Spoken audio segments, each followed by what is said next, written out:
Nigerian under-19 volleyball boys team, right now they've done well concerning volleyball as they right now qualify for the final of the African under-19 boys championship taking place in Morocco for the fourth time. They've done it back-to-back, and we just have to appreciate what they are doing. Welcome you on the show, 360 Sport on Trust TV. I am Adeni Ajishafe. Well, we'll be looking at that particular story where African under-19 boys volleyball championship, Nigeria beat Cameroon to qualify for final. That's the first story we'll be looking at as we roll through the sporting stories that have been trending right now. African under-19 boys, Nigeria beats Cameroon. Well, we met in the first match that we played and we won that one. Now we met again, and this time around it was 3-1.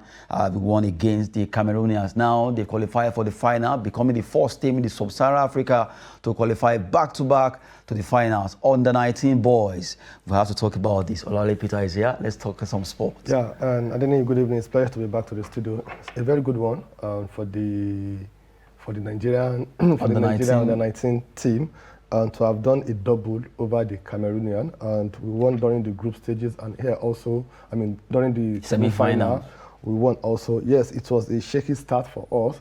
The first set we lost before we came back to win the second set, third set, and fourth set, which made it 3-1 against them. So, yes, we are the first country in the Sub-Saharan Africa to have qualified back-to-back, but that is not enough. What we want is to get the trophy. We want the trophy home to add to the laurels that we have already won. And I think the boys, they have what it takes to do it, and their recovery rate is very high. If you watch all their matches, their recovery rate is very high. And that's one thing about volleyball, because you always have the opportunity to come back. You have the opportunity to meet up. That's why you normally have it up to four sets. It's only when you've lost the first and second set consecutively that your morale will be down, that, oh, what's going to happen, tie or whatever. So I think it's a very good one for the boys. So let's see what happens. Let's see how we're going to celebrate them if they come back with the trophy. Either they come back with the trophy or not. They've already made the country proud where they are right now. So they should not be under that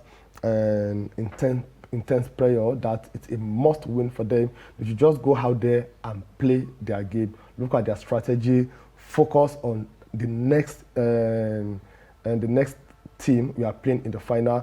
Where do we need to focus on? Is it our serving point or our defense? Is it our smashing or pulling it up for someone? So we look at all those strategies and see what we need to do to better our opponent and bring the trophy home. At least from the way it is right now, Nigerian under-19 boys, they've done well by at least showing Africa that they are really one of the best when it comes to volleyball. The women play here in Nigeria, and they came third out of 3 teams that participated: Egypt, Cameroon, and Nigeria. And right now, the boys are really speaking. Actually, they've spoken well by getting to the final of this tournament. And now we see them, we want to see them winning that particular trophy and come back home with that giant trophy that has to do with volleyball. Under-19 boys making statement there in Morocco. While we move away from volleyball, let's talk about football. It's been a while. Super Eagles, they've been playing some matches, although Nigerians are no longer too impressed with the performance of Eagles because of the fact they could not qualify for the World Cup. But right now they'll be playing a friendly against Portugal. That particular game will be coming up November 17 at the city of Alvalade, where they'll be playing in Portugal. Good one. Nigeria will be facing them. The Portuguese team led by Cristiano Ronaldo will be facing the Super Falcons. We'll be having Ahmed Musa, Osimhen, all of them will be coming to see how they can play in this particular game. And you also look at, we'll be playing against Algeria also. We're playing against Algeria, and now we're playing against Portugal. So we have 2 friendly lined up for Nigeria. One will be in October, and the other one in November. Yeah, and let me be sincere with you. I don't think it's something that we should be celebrating about, because I've read a lot of comment that, oh, it's going to be a cracker. What cracker? Are we playing in the World Cup? That's the truth. They are using us as a training machine before the World Cup. Before the World Cup, because if you look at Portugal, they are in Group H, so they have Ghana, they have Uruguay, and they have Korean Republic. So Nigeria will be like Ghana for them. So they are going to meet an African country. So they want to understand the style, the pattern, the tactics, and who is the best training partner. Nigerian Super Eagles, and we are jubilating here. What if we win the match? What will it do to us? FIFA ranking will go up before the World Cup. After the World Cup, what will happen again? Because we didn't play any match, we'll come back again. So that shouldn't be our priority for now. Maybe people are looking at, okay, at least to fight, just to see that, okay, the team, because if they don't play from now till next year, to be candid, by the time they will play any competitive match for AFCON qualifiers, that will be very disastrous. So maybe this one will just at least let them get the players together once in a while. That will be in October, another one in November, instead of leaving them till we have any competitive match. What we need to look at right now, it's not about being in a hurry to play to play international friendly matches. No, it's for us to first have a team. The first question is, do we have a team? We don't have a team. The first thing we should concentrate on is to have a team. Once we have a team, we have a pattern, tactics, and style of play. Once we have that, then we can start rolling out friendly matches or whatever. But if you don't do that, you are go and meet Algeria. You collect Woto. Go and meet Portugal. Another Woto. You lose the first time, you lose the second time. That's not what we are looking at for. We are looking at having a formidable team, building a formidable team. And this is an opportunity for us. I've said it and I'll say it again. We are not going to lose anything, even if we do not qualify for the next Nations Cup. But we have a team that everybody in the world will be scared and fear of. That is what we need to do now. Not that he wants to go and play this. And some people are already predicting that, oh, we're going to see Victor Osimhen versus Ronaldo. Where's the comparison coming from? I don't understand.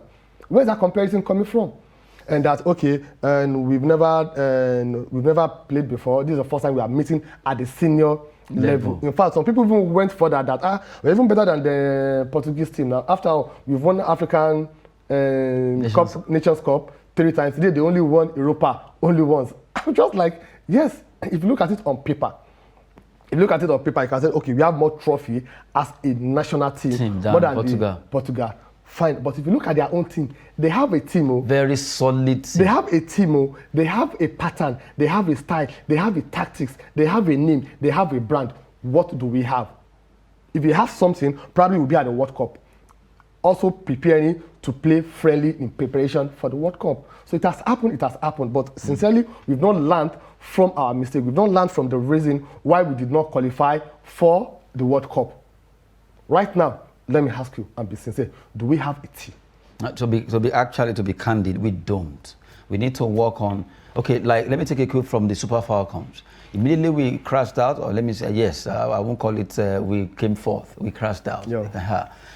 Now, even though people have been at least complaining about around the wardrobe style, he was able to call 4 from the Falconet camp that, okay, these are the outstanding players, Tosin Dimei, Deborah Abiodun, and Esther Oyendeside, and joining them to the Super Falcons that played those 2 friendly against US. And it was an eye-opener for those girls, because I remember I saw one of the tweets coming from Deborah Abiodun and Oyendeside saying, wow, playing at the national team is another different level compared to what they've been playing. But the experience right now has opened their horizon and widened it. Now, by the time we play another friendly or competition for going to the World Cup, there's every assurance that one of these girls will make that squad.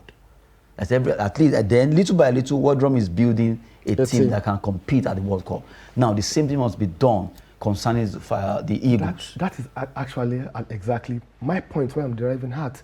Let all the Super Eagles players know that there's no permanent jersey, for no anyone, shirt for any player. You come in and you fight for it. Let them know that there's always a backup, and the backup should be as good as the regular.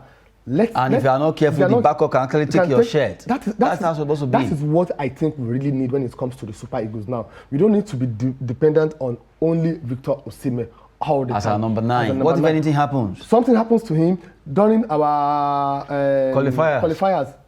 Yeah, I still recall. Yes. During our qualifier, we had to wait for him to get well to play against Ghana. Final. Then what about the Ndidi? He had injury also. And we don't have a solid, good backup for him, because I'm very sure if you have had Ndidi and Osimhen fully fit, or we have a good backup for both of them to play against the Ghanaian team, both home and away, sincerely, we'll be at the World Cup now. So we don't have that succession planning, we don't have that team, we don't have that pattern. What we know how to do is fire brigade approach. Let it come, instant. We don't need that. We don't need that. We don't need a temporary joy. We don't need a temporary joy. We want a permanent success. See, the roadmap, the process can take 6 months. Look at the Ghanaian teams. That's what they did. Cameroonian team, that's what all of them, that is what they did. It has to be in transition.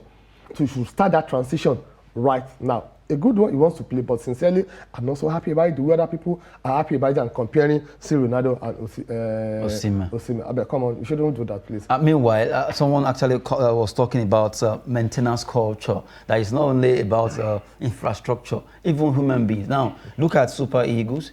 Look at our age grade football teams, under 17, under 20, what they did, winning the waffle and all that. Now, all we need to do is to maintain these boys, making sure we don't disband them, that team is not scattered, so that they can also from 17 to 20. From there, we have under 23 Eagles, that's Olympic team. From there, they just be graduating. Then easily, Super Eagles now, look at the CHAN, the qualifier that we actually we lost against Ghana. Yeah. Out of that team, you can get at least 2 or 3 players, outstanding. You can draft them in.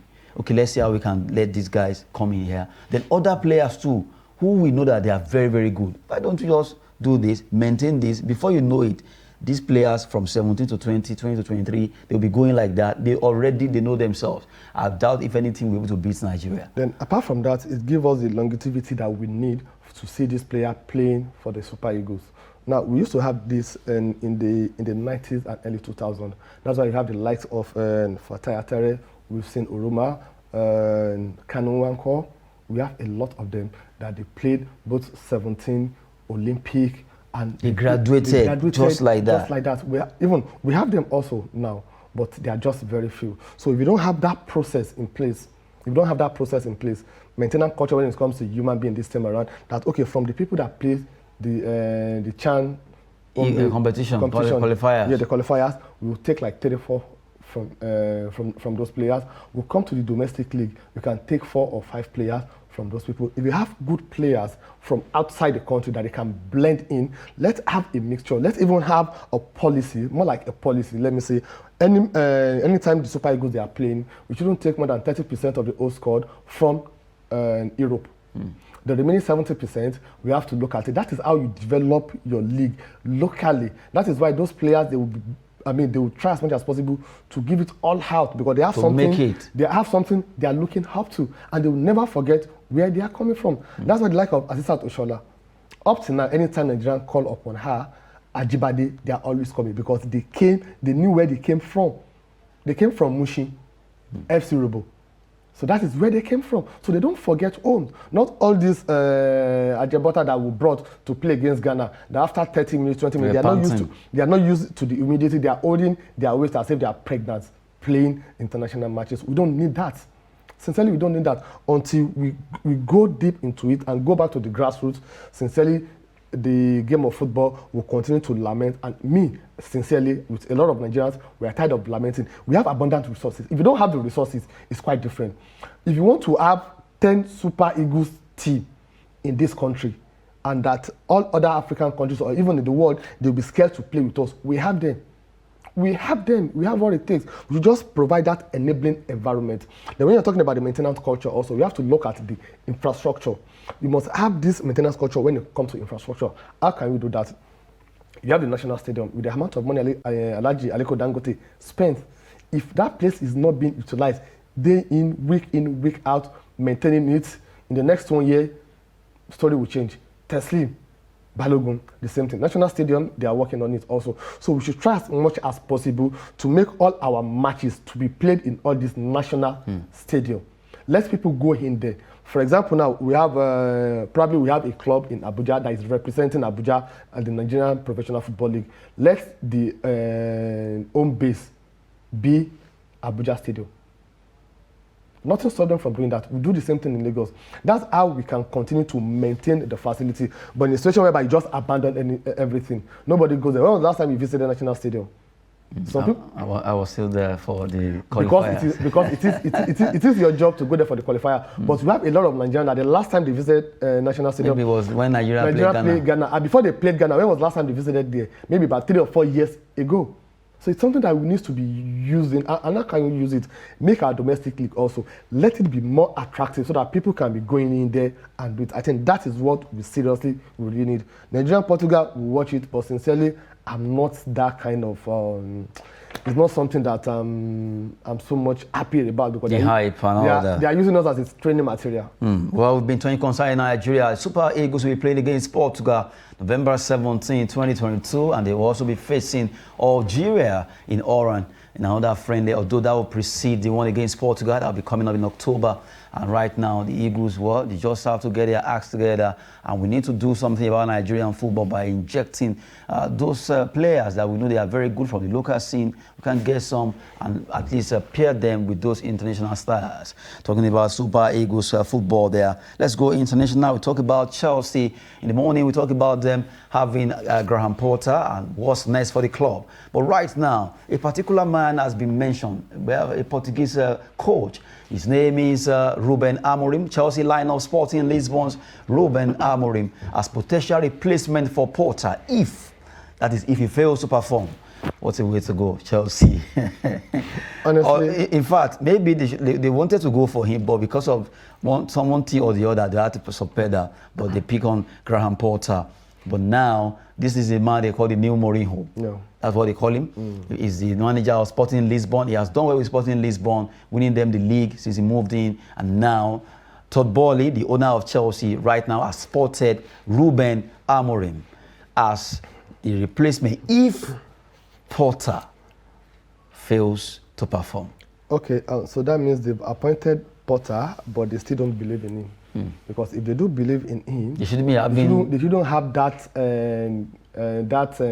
statement Coined. It's a kind of you coined. don't need to have if. Did you appoint Graham Potter to fail? Are you ready to give him all the resources? And sincerely, like we said in the morning, I don't think Graham Potter taking that job role is the best decision. Even for It was him. too sudden, kind of. Just too sudden. Sincerely, if care is not taken, because the way I'm looking at Boehly now, is following the footstep of Abramovich. That style. Yes, he's following his footstep, he's following his style, he's following the way he managed Chelsea. Number one, when it comes to spending, he spent £275.8 million for transfer, British record. Abramovich did the same thing when he came. And Abramovich has this style that if you do not perform, I will sack you. In fact, I did a statistic recently between Manchester United, Arsenal, and Chelsea in terms of their coaches they've employed between 1986 to date. Between 1986 to date, Arsenal, they've only appointed 5 coaches. Manchester United, 7 coaches. Guess how many coaches Chelsea had? That should be up to 20. Not 20, 45. From 1986 to 2022, 45 coaches. 45 And what do you expect? And Graham Potter is the 46th coach of Chelsea between 86 And 22. and 22, while other they have 5, 7. So where is the continuity there? So if you're a very good coach, if you look at this, you say, oh man, it's not even about Abramovich alone. So that means it is something that have been there Even before he came. Before he came. So It's a not culture. like a culture, the tradition, and they don't really need that. They need to really give themselves that time. So that means they're not going to give Graham Potter the time needed. Someone said that, Wale, quote me, I doubt if this guy will still continue as Chelsea coach at the end of this season. And from this statement now, it shows that they just don't want to leave the place open. Vacant. They don't want to leave it open, vacant. They said, okay, let's get someone. And you too. You said, oh, okay, Chelsea, let me come to Chelsea. Let's see, maybe we'll perform the miracle of Harry Potter to do the job. But sincerely, it is not about try and luck when it comes to Chelsea. And I just hope it goes well because I remember when David Moyes was with Everton, he was doing so well with Everton, and the next thing Ferguson felt, oh, who can actually take this big shoe of his? And the next thing, it was David, and it never went well. Despite him being able to do so well with Everton, although they didn't win any trophy, but at least they were consistent among the top teams. But immediately moved to Manchester United, everything went flat. Now, we are hoping that this Porter can actually turn things around and shock and surprise the entire management and the entire fans of Chelsea by performing well. I hope the players will support him too, and by playing well. Because another thing, like Maradona said, the coach can only tell you what to do. Definitely. When you get to the pitch, Diego Maradona said, the ball, immediately they blow the whistle, the ball dictates everything. As the ball keeps rolling, the game can actually change totally. And the coach will be like, I didn't tell them to do this. This is not what I told them. I think there was a match in Serie A then when Jose Mourinho was with Inter, and they were leading them. I think he doesn't even have any striker again. It is only Balotelli that was left as a striker. And when they had a break, the 15-minute break after the first half, from the 15 minutes, Jose Mourinho used almost 12 minutes to appeal and beg Balotelli, please don't be frustrated by the referee. If they didn't pass ball, just maintain your because you are the only striker that I have left. Even on the bench, I don't have injury, all of them. So you are the only one I have. He said, okay, no problem. He entered the pitch. Less than 10 minutes, he got a red card.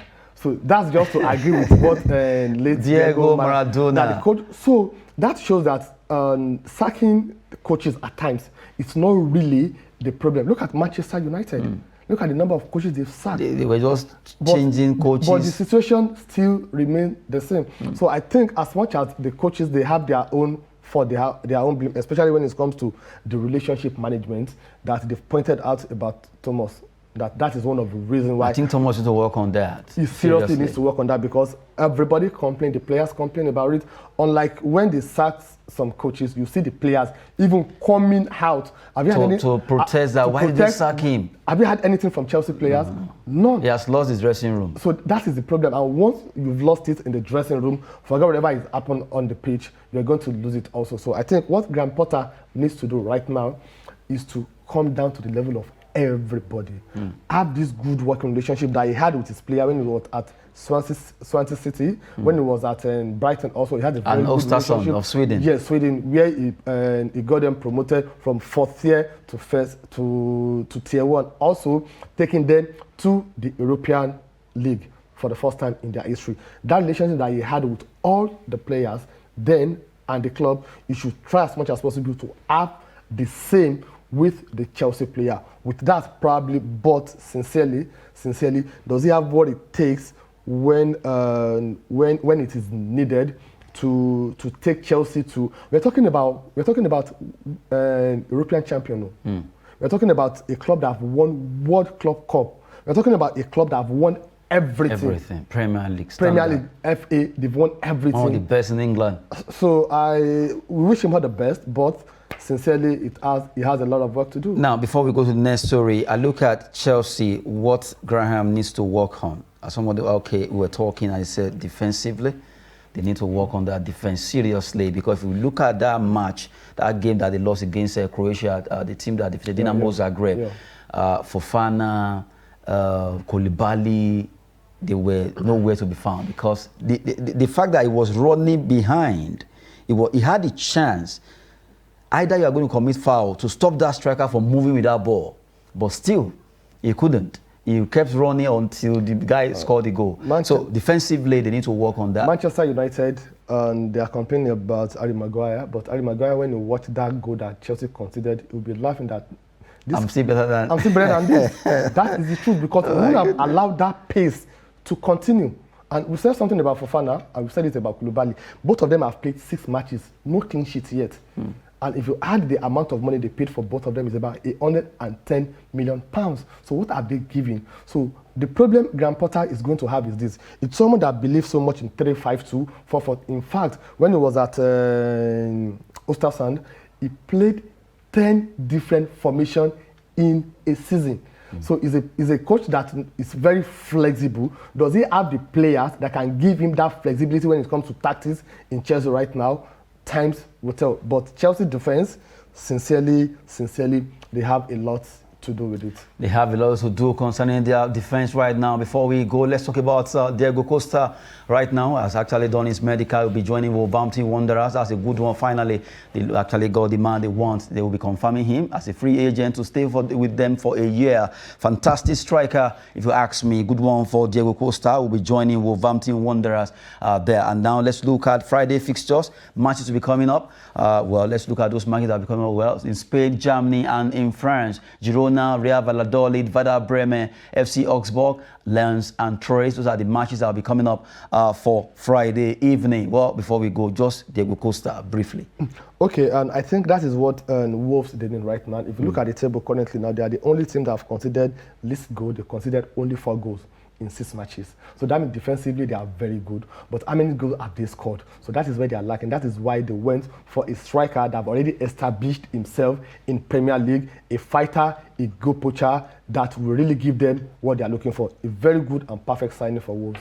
A good one, Diego Costa, Wolverhampton Wanderers. Let's see how it goes. That will be it on 360 Sport. Olawale Peters, thank you very much for coming. It's my pleasure being here talking sport with you, Adeniyi. Good one there. I am Adeniyi Ajishafe. Thanks for watching.